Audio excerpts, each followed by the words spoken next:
thank you so much for giving us the opportunity to report on our recent progress on the BHEX-Japan AGN working group.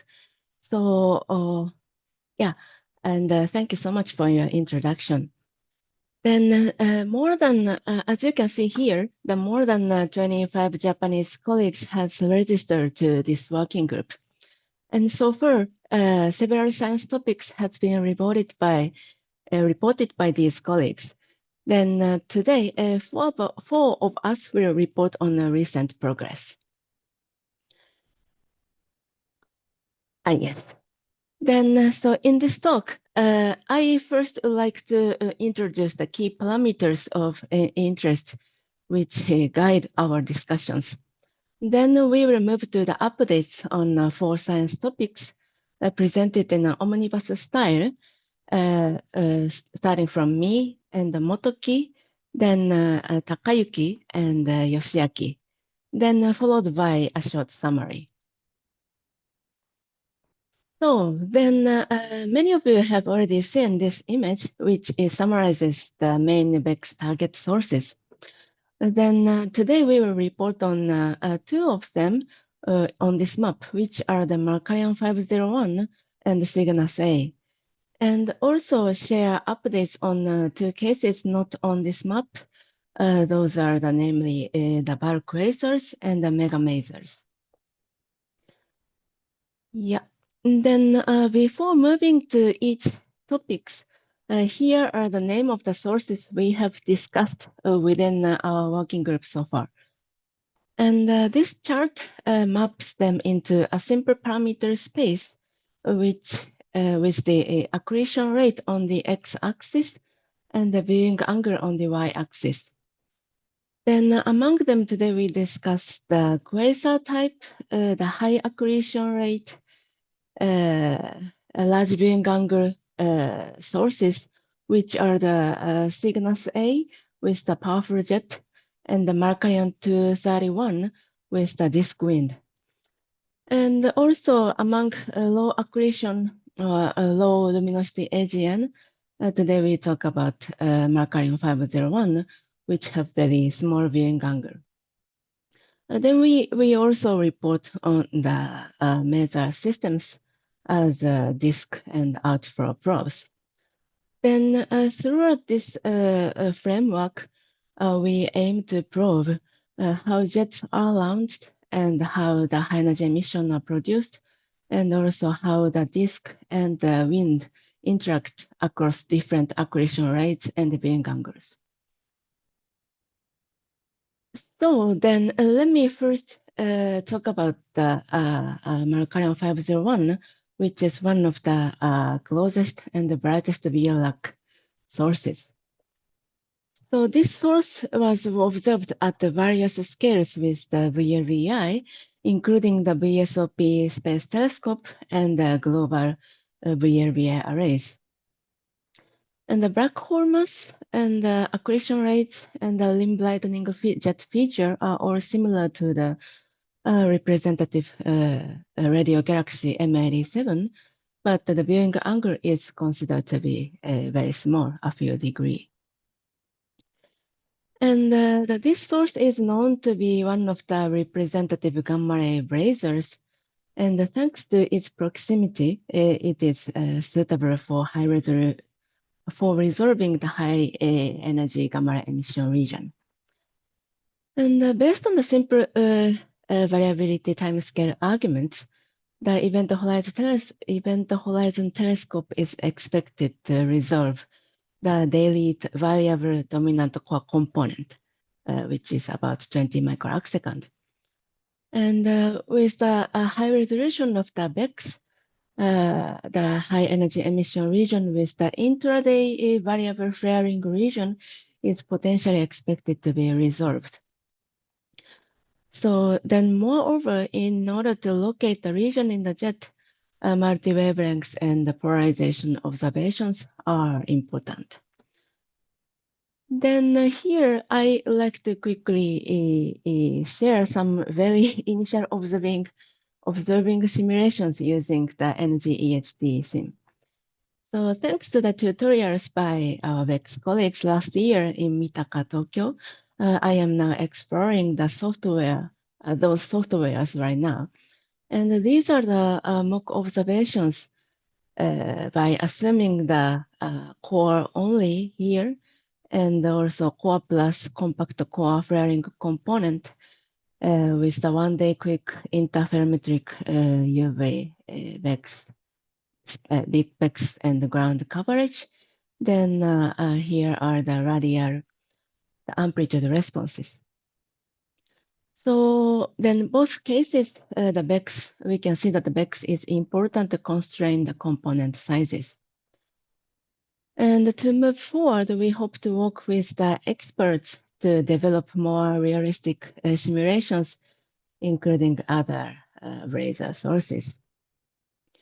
So yeah, that's all from me. And let me hand it over to Motoki. Motoki, could you? Yeah. All Can you right. ready? Yeah. Can you hear me? Yes. All right. Yeah. So Shoko, please control that slide. Of course. Yeah. Yes. So hi guys, I'm Moto Kino from Kogakuin University. I'm gonna talk about the Cygnus A, my favorite source. So let me start from why Cygnus A we are focusing on. So as you probably know, Cygnus A is a very powerful nearby jet, having almost 100 times higher mass accretion rate and 100 times larger total jet power than those of M87. So Cygnus A can give us a rare chance to probe a jet launching region in kind of quasar-like, very high mass accretion rate AGNs. That's why we are focusing on this source. And in the technical aspect, as you know, the 86 gigahertz data are very important because, BEX long baselines are unfortunately very low intrinsic signals. So it requires a phase frequency transfer from a low band to high band. So it's very important to touch with the actual 86 gigahertz data. Right. So Shoko, please. Next slide. Yes. So actually, yeah, we are touching the GMV 86 gigahertz past patients obtained in 2010 May. So this one of our colleagues, Biagina Boccardi, kindly provided us with the actual GMV 86 gigahertz data, which has been already published in Boccardi et al. 2016. And so we can play with this data. Then we appreciate Pia for that. And this is the actual visibility amplitude extending around up to 3 gigaround. Fantastic. And the right one is the UV coverage. So, well, it's a bit old data, so recording rate is not that fantastic, but well, the Cygnus on source time is 8 hours. I think so. You can see the very nice UV coverage. And the next slide is the the one of the highlights of my talk. So please pay attention. Yes, this is the our comrade image of this data, and here you can see a very interesting feature at the jet base of Cygnus A. So you see the radio core here, and you see the central kind of jet part, and you soon realize a pair of kind of branch seen here, northern branch and southern branch. Yes, so this is new feature. So, well, the pioneering work of Boccardi et al. Actually also suggested something like that. So the jet base width significantly larger, thicker than the radius of the east core. So that suggests the outer accretion disk is contributing to the jet launching, something like that. So actually, there's some interesting feature in this excess component. Yeah. Right. So Shoko, please go to the next. Yeah. So uh, we have another epoch. So we also analyze the convert image, and by inspection level, you can see the triple ridge structure both for these epochs, 2009 and 2010. Although the data quality is not perfect, but yeah, you can see, yeah, both of them has a triple jet structure. And in the next slide, yeah, more objectively, standard find peaks algorithm indeed actually detects the, again, triple ridge structures. And these blue triangles corresponds to the triple ridge path. And well, so scientifically, well, triple ridge structure never lasts to the end of the whole jet structure, but it's limited only near the central core region. So that should be explained in the future. Yeah. Okay, so let's move on to the next one. So what do you think about the origin of this branch structure? So maybe we could speculate that that could be a disk width. We are not sure, but we could speculate this. So as you know, well, for example, Sadowski's paper, well, GRMC simulations usually suggest the existence of slow subrelativistic winds from the disk. So the branch seen in signal say could be rewritten with this sort of stuff. Next page. Another highlights of this talk is the comparison between the Cygnus A and MAD7. And these two panels, the cross section of the jet. And as you readily find, Cygnus A has a bright central spine part, while M87 does not. So the result of M87 is adopted from John Cell Kim 2025 result. So you somehow see the very dim spine in M87, but it's less luminous. Cygnus is opposite. So this is super interesting result. Okay, so my last slide, next one, is the, well, I echo the very straightforward science goals for signal with beds is, of course, well, resolving the base of this triple ridge structure. This is a very straightforward observational goal. And of course, we want to do the constructing the spectral index map between the 86 and 230 gigahertz. And this stuff will be a crucial step for understanding the interaction between the, well, highly magnetized black hole jet and the disk winds probably. And the left panel doesn't include any new result, but they just give you a sense of what we are trying to do. So no result, but we are trying to touch with, well, simulation observation.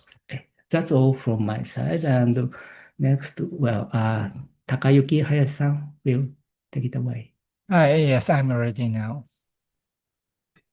Hi, I'm Takayuki. My research focuses on the relationship between aging and radioactivity and disk winds. A little bit more general than Motoki's talk, but it is challenging. The two examples shown here represent the most typical AGN subclasses that exhibit high velocity absorption line arising from disk winds. The object on the left, bulk laser, is observed in the rest frame ultraviolet. A prominent example is Markarian 231. On the other hand, the one on the right, a UFO, is observed in X-rays. A prominent example is 3C120. Both examples are illustrated using the absorption line spectrum of PDS 456.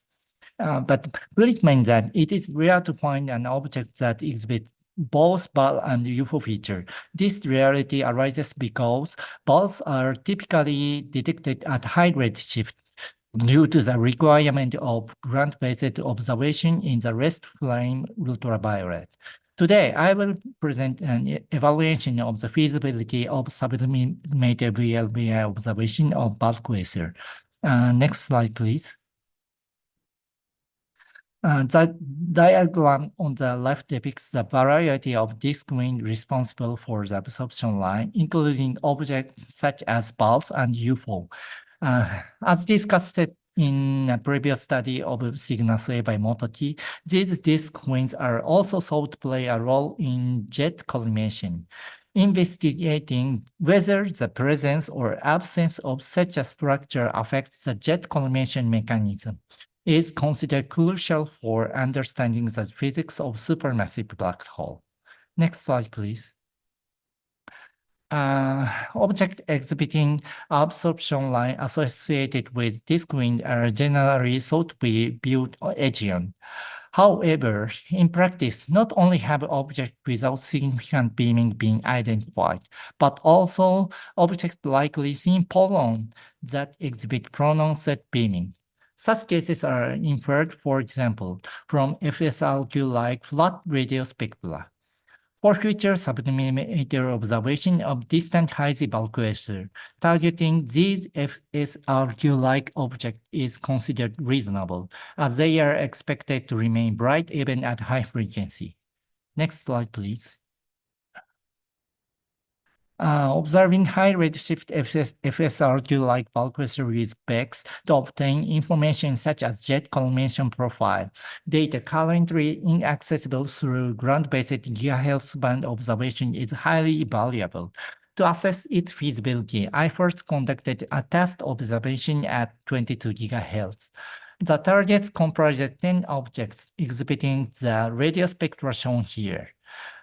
Due to my scheduling strategy and overly optimistic integration time estimate, no robust conclusion could be drawn here. But as a result, fringe detection was not achieved for any target with integration of around 30 seconds. Only one object was detected using the phase calculator with a 30-second integration.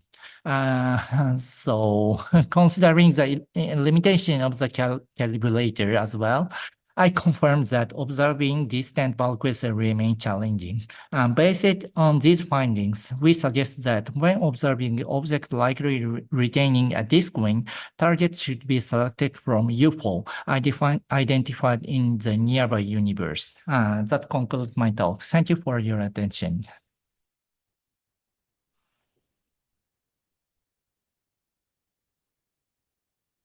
Okay, so I'm Hagiwara. I'm going to be in charge of the rest of the slides.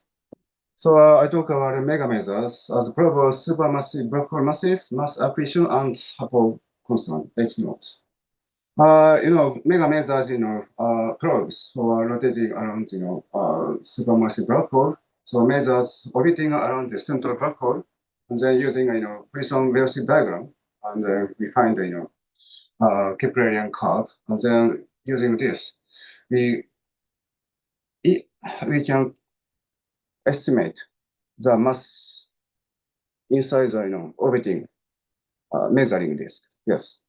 So by doing that, several more than 10 supermassive black hole masses were measured by using ASO methods at lower frequency at 1 centimeter. So as a byproduct, distances can be measured by simple geometry model by methods.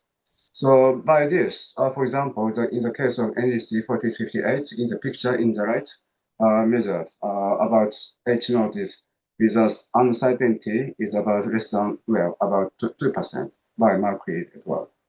So by doing that, but this method is quite independent from other methods like CMB or BAO or supernova remnant, supernova. And then also it's enabled to calculate classical method of distance method by separate variables. So the third is angular momentum transfer. And this I'm not sure I can do that. It's rarely available, but if we monitor measures, we can probably measure the motion of the measure spots going inward or towards the outside. So this probably can prove the angular momentum transfer mechanism in the AGN. So go to the next. Now also, I forget to talk about it, I mention about it. Submeter measures. Please go back to the previous slides. Thank you. No, yes. The Celsius galaxy, it shows submeter measures is very strong, more than 1 Jansky. So these conditions are very high. So it's supposed to be tracing a denser part, more inner part of the AGN. Then it can be more constraints of black hole masses. So please go to the next. And then, this is a very successful result by Helmstein or Greenhill by a Japanese group as well. So this is a measuring disk around the supermassive black hole in the case of 4058. So by doing the simple model, we can measure, R is, d delta theta. And then this is actually R is measured by monitoring the single disk monitoring by systemic velocity component. Then we can estimate a distance. D, VR rotation speed, and then A is the acceleration of central seismic velocity component, and then delta theta is this is angular distance of measure from the center. So yes, with this we can measure distances, and then we get Hubble constant independently from the other methods.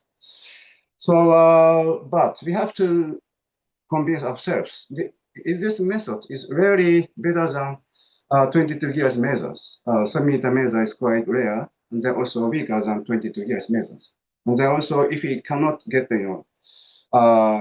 more accurate measurements, is not so useful. So what is necessary? Detection of more submeter measures, 321, 325, and then also detection of centripetal acceleration by a single disk monitoring. That is quite important things to get our previous. Next, please. Next. So the advantage of the submeter measure by using BHEX is that, well, we have more angular resolutions, so we can maybe able to resolve further galaxies in the Hubble flow. So when we observe nearby galaxies, it's affected by peculiar motions. So it's not appropriate to estimate Hubble constant H naught. But further is better the galaxy in the Hubble flow to estimate more accurate H naught.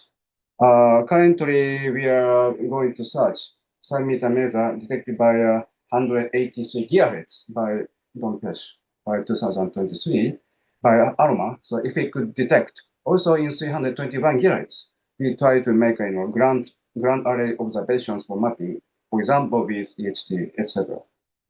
So go to the next.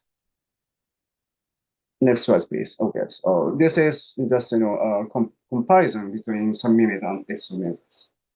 So okay, go to the next. So summary. So updates presented in the 4 AGN related science topics. So BHEX will with high resolutions will be crucial for probing blazar zones, black hole jet, and disk wind. We are studying high accretion sources. So more cases should be discussed, also including sources such as FR1, FSRQ, and UFO. So with a 7 microarcsec resolution by BHEX, is it also necessary or probably advantage to trace a measuring disk at high frequency measures, namely 321 GHz measures for BHEX? So can we really measure more accurate distance and then also get a constraining H naught by submeter measures? This is questions. So pilot studies is ongoing using EABN, VABA, GMBA, etc., or also EHT. And then BHEX tools are being adopted, and then we try to understand many simulation software to do a UV coverage, etc., or probably modeling image to get shield visibilities to understand feasibility studies for BHEX. So next step, broaden simulations and collaborations to refine science goals and prepare for future BHEX opportunities. That's it. Thank you very much. Thank you very much, everyone. This is very impressive presentation across the board. We have time for a couple of questions. Please raise your hand if you would like to ask a question to the BHEX-Japan AGN team. Michael? I have a couple of questions. I mean, this is really exciting to see. One is that Kino-san showed us some results on Markarian 501, where there's this evidence for the jet spine. And we've seen similar features for M87, but they're very challenging to confirm. I was wondering what's your impression for why the features have been so difficult to study? Is it a lack of angular resolution across the jet, or is it dynamic range? And do you have a sense of how to quantify the requirements of BEX to study these types of features? Well, thank you, Michael. That's a very impressive question. Well, I guess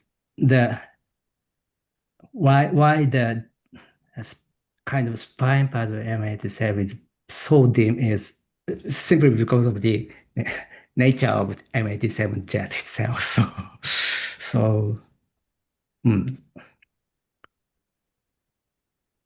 Yes, so the difficulty of the observing the very fine dim is not due to the instrumental issue. I think, but I'm not sure how I replied to your question. Do I?